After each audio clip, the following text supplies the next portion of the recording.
mu jël ay dogal nañu na wéy di sanctionné leneen lit mooy li nga xam jot nañ ko lire tey ci journaux yi depuis hier je pense que Madiambel moo ko jot a publier sax mu bokk ci député Matar Diop nee na bi mu taxawee à l'Assemblée nationale dafa wax que ne Ousmane Sonko il aurait peut-être bénéficié ci ay financement ci ay yenn ci ay kër bokk na ci Qatar Seratou démb également on a vu les révélations de Cheikh Yérim Seck yow Assemblée nationale nga nekk est-ce que li ñuy wax ne loolu la ko waxee ça s'est passé exactement à l'Assemblée nationale. man nag bi Matar di wax dégg naa ko nii rek. xam nga Matar aussi. Bon c'est un Matar c'est un député boo xam ne bon. ñëpp xam ne il a son style. Matar buy wax dina déconner dina wax mais bi muy wax loolu. bon Matar yàgg na yegg ci plateau di déconner quoi. ok showman la daal show boo déconner show draé mais man bi ma koy wax dama jàppoon na ay kaf la quoi. ok dama ko jàppoo ma ko loo xam ne. comme ni ko ñoom Yérim bi ma dégg ñoom Yérim di ko wax c'est en ce moment mais bi ko Matar di wax je ñun ñi fa nekk. naka la ko waxee ci ban ton parce que ni ko Madiambal Diagne reprendre xaw na susciter beaucoup de débat aussi. non Matar bi mu koy wax c'est dans un ton chahuteur. ok waaw Matar xam nga ku xam Matar buy wax day chahuter day wax dëgg mais man personnellement j'ai pas pris la mesure de ces propos là. li ñu ma Diagne laay doon là donc ça devient sérieux. ok ci nga doon à présent il faut nga fàttaliku Matar naka waxoon mais mi koy wax connaissant Matar des fois buy wax day wax. littéralement comme ça. waaw day wax déconner bu paree tubaab bi amul problème mais quand les gens l'ont repris c'est là où je me dis attention. comme Madiambal Diagne waaw comme Madiambal Diagne Yérim wax ci. bon il faut maintenant nga xoolaat Matar di ma doon wax en vérité de quoi il parlait. mais je vois que c'est une chose très sérieuse. nit ñaa ngi ciy wax.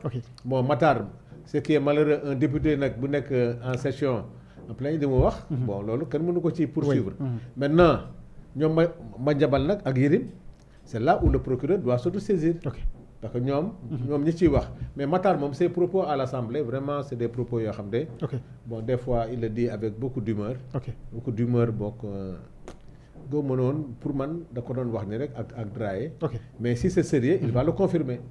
ñu ne ci période bu xaw a jaxasoo Ousmane Sonko dina bokk ak du bokk mu ngi amale ak yoon après tout de suite nga gis ne génne nañ cette information ñu ngi doon ko wax sax dans l'affaire des 94 milliards avec ki nga xam ne moo di njiitu ONAS boobee di j'ai oublié un peu son nom quand même tey ñu ressuscité waat un peu ci par rapport ak ay contrats yu ne jot na ci laal et cetera et tout loolu est-ce que jàppaloo ne dina gën a diisal mbirum Ousmane Sonko. waaw Ousmane da koy diisal parce que Ousmane aussi loo ci mën a wax. la volonté du pouvoir c'est de l'empêcher de participer. c'est ma conviction. kon loxo nguur daf ci dugg. waaw nguur daf ci dugg. le pouvoir boo xoolee tout ce que je pense ça me rappelle Karim Wade ça me rappelle Khalifa Sall.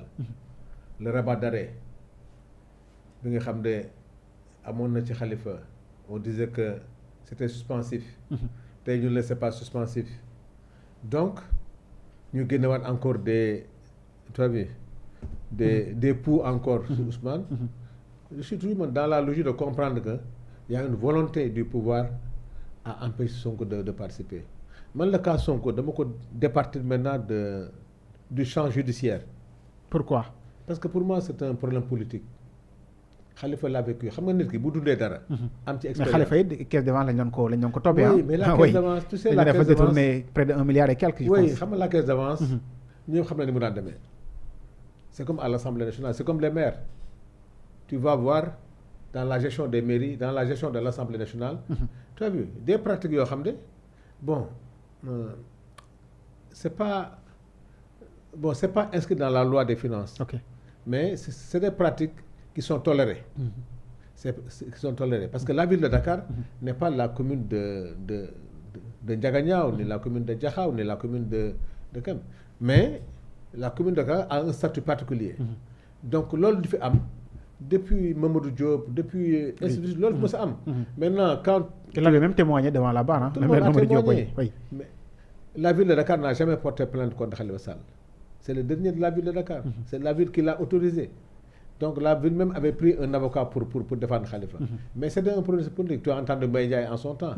donc Sonko suñu bëggee noppal suñu bopp rek.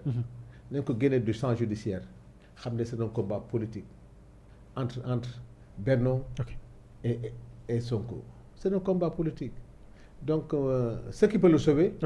c'est une mobilisation citoyenne. c'est une mobilisation. et c'est la justice aussi bon c'est très compliqué hein. Ce qu'il vit là man xam nga quand j'ai vécu une chose mu dal ma ak Khalifa lu ma ko yéene nit prison du lu baax prison c'est extrêmement difficile tu es en prison chaque jour ñu lay corser j'imagine dans quel état d'esprit doit être cet homme dans quel état d'esprit doit être ces militants mais je sais que rien n'est perdu pour eux moi surtout ce que je souhaite c'est des élections inclusives ñëpp bokk comme Macky Sall dafay dem pour mën nañ ko bàyyi mu bokk daal bu bokkee bon après que les meilleurs gagnent. ok mais démb ci sortie de Cheikh Yérim Seck moom nee na koppar gi waa Qatar toll na ci 20 millions li nga xam ne moo di doro et cetera mais je pense que c'est des accusations très graves aussi. très graves. oui c'est des accusations très graves. moom ci boppam il a parlé de commission d'enquête. oui il serait heureux qu'il y ait une commission d'enquête. mais commission d'enquête mais nag Sénégal yàgg nañu fi tudd commission d'enquête finalement en France mais xam nga tey mënoo wax commission d'enquête.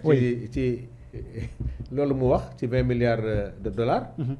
am beneen dossier nga ne def commission d'enquête moi je suis pour une commission d'enquête mais buy commission d'enquête à l'Assemblée am na jël tous les grands dossiers yi fi nekk mënoo jël bii rek parce que ça concerne Sonko yeneen yi nga ne doo wax mais c'est des accusations extrêmement graves pour la stabilité du pays c'est pas du mensonge parce que si on pense que y a des fonds extérieurs qui rentrent au Sénégal sur le financement des partis politiques c'est beaucoup de débat très grave Yérim bi ko wax ak Mbadiane bi ko wax je pense que loolu lu ñu war a leeral la. ok et j'espère que les gens de Pastef. peut-être vont porter plainte peut-être. ok mais est-ce que mën nañ leen jox crédibilité parce qu'on sait que Madiambal à chaque fois il tire à bout sur Ousmane Sonko Cheikh Yérim également quelque part on le voit que du may dara lu mel ni Ousmane Sonko bu leen gisee ñoom ñaar ñu ne ci débat bi est-ce que c'est justement pour peut-être saltel wala et cetera. sérieusement man muy Madiambal. muy Yérim je ne leur donne pas crédit. Madiambal moom je le mets de côté. mais Yérim c'est un grand journaliste. bàyyi woon na ñëwaat na mais je considère que ne ay ñoo xam ne dañ leen mettre en action. c'est des gens qui tournent autour de Amadou Ba. tu as vu Amadou Ba a beaucoup arrosé defe naa. kon koy wax quoi. ok kon question boobu dafay revenir parce que je pense que ñu ngi doon ko waxtaanee. ci weer yi ñu génn bu baax a baax maa ngi lire dans la presse toujours. ñuy wax ne Amadou Ba avec la presse Amadou Ba bon est-ce que c'est les amis de Amadou Ba. bon Madiambal ça ne me surprend pas dafa far. c'est Yérim que je pensais être en équidistant. mais quand Yérim en parle il faut que moom tamit mu joxe ses sources. ok mais nee na Maroc wax na ci y a une presse française boo xam ne également jot na évoquer cette affaire ba bind ci article et tout mais loolu aussi peut-être mën nañu ci jàppandi. non li nga wax Bamba.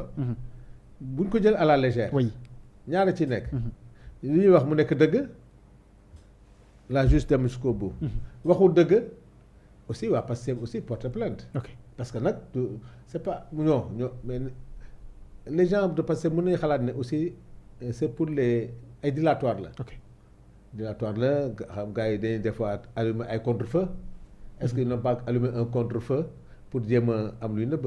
mais je ne pense pas que daal. bon connaissant bien les gens de Pastef je n'ose pas croire que dañ def erreur mel noonu. mais néanmoins bon man je ne jure de rien. mais je sais que daal kon venant de Madiambal. man du ma ci door sama doom quoi. ok léegi lu soxal financement des partis maa ngi koy wax tout à l'heure gisoon nañu fi ay partis def ay levée de fonds ak quelques millions ñu ne am nañ ay millions wala milliards quelque part loolu aussi est-ce que ça suffit pas ci par rapport ak contrôle bi ñu di war a def ci par rapport ak koppar gi parti politique di dundee. gis nga Bamba c'est un problème boo xam ne. bu ñu koy évoquer ne def attention. ils disent que les fonds qui viennent de l'extérieur. mais nous venons de l'extérieur. quand tu investis des députés de la diaspora des conseillers de la diaspora. L'argent qu'on fait rentrer nous, c'est de l'argent qui vient de l'extérieur. En parlant des fonds de l'extérieur, ils parlent de quels fonds? Des Sénégalais qui sont dans la diaspora yu joxe xaalis. mais loolu am na fii c'est pas interdit. mais peut-être dañuy njortees ne am na ñeneen defkati ñaawteef yu ci dugg. joxe seen xaalis loolu nag loolu je pense que loolu nag on a un état très organisé. oui loolu mun nañ ko xam. mais un Sanu Dione bu nekk à l'extérieur di cotiser pour son parti. des gens du PDS nekk à l'extérieur di cotiser pour le parti des gens de Pastef di cotiser loolu mosu fi dañ. loolu am na. loolu bu dee loolu la ñuy wax c'est pas un financement extérieur. maintenant li grave mooy des forces occultes. nekk ci ginnaaw Sanu Dione di financer un parti loolu on a un état très fort très organisé. qui peut le savoir.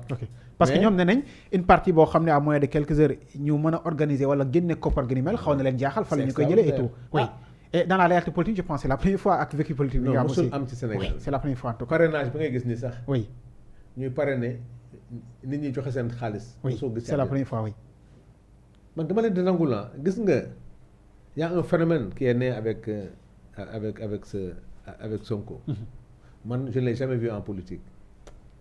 mu ngi door a am état nag moo am moyen de contrôle man li ma mën a juger rek mooy li ma gis sama bët. gis naa parrainage bi ay citoyens jël seen xaalis di ko joxe. j'ai vu benn adhésion. populaire Pasteur Suisse qui a récemment donné 20 millions xaw ma apparemment ak une voiture. xam nga man maa ngi yow ci yem. oui donc xaw ma origine de fonds bi li ma mën a gis rek. mooy je vois des militants. je vois des citoyens faire le tour di récolter ay xaalis. est-ce que egg na niveau boobu est-ce que am na blanchiment. je ne peux jurer de rien. ok mais li ma gis daal je sais que ñoom ñu ngi réussir loo xam ne musul am dans la politique. une participation citoyenne. ok bu ma nagul leen ko nag li des nag. c'est pas à mon niveau ça c'est l'État si l'État a des informations ils n'ont qu'à y aller. Okay. Mais man je ne peux pas m'aventurer pour dire que c'est de l'argent propre ou c'est de l'argent sale. ok je ne vais jamais m'aventurer sur ça. Est-ce qu'on peut faire cette corrélation parce que li ñu toppee Ousmane Sonko bokk na ci atteinte à la sur l'État appel à l'insurrection ay financement yu bàyyeekoo ci